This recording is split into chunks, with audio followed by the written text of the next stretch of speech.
Right, Cardiff Foodbank. Now, lots of you here will know a bit about Cardiff Foodbank because this building is one of their distribution centres. But Ian Purcell, who heads up Cardiff Foodbank, has come to accept the cheque and tell us a bit about it. Gary, do you want to come forward?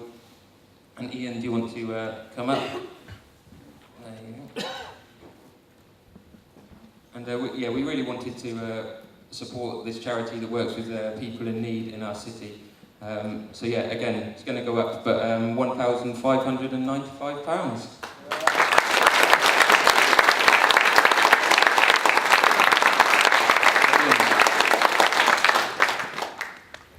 This is the closest I could get to red.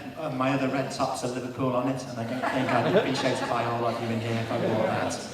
But I will actually buy the large running shirt, if it hasn't already gone, over the last 20 minutes. That's good. Just a couple of things on my heart this morning.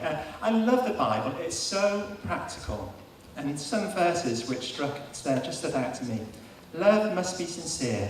Hate what is evil. Cling to what is good. Be devoted to one another in brotherly love. Honour one another above yourselves. And then from 1 Peter 4, above all, love each other deeply, because love covers over a multitude of sins. And you mentioned love in action as far as this is concerned. And my heart, my prayer for you guys is you continue to love one another. Love does cover over a multitude of sins. And I just want to stand here and honour you and thank you for all you've done from Foodbank to date. You most probably could tell me more about Foodbank than I'm going to tell you now because of your perspective and what you've seen here within Woodville.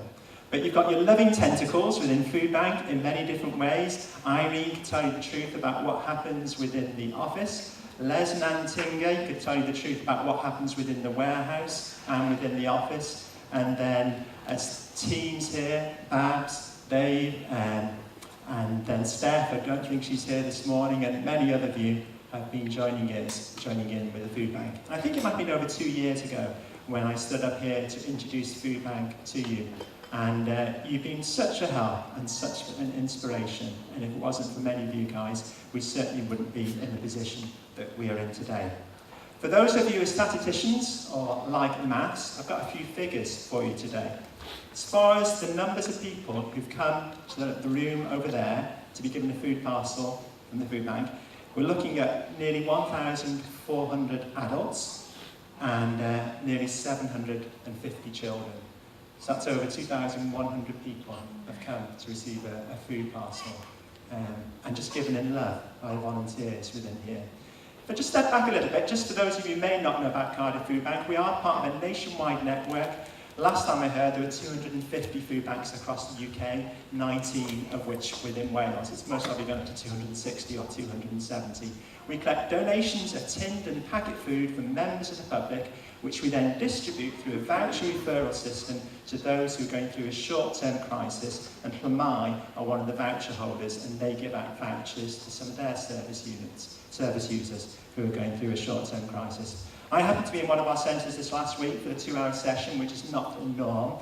2 stories just to share from that particular time. One is of a 60-year-old lady.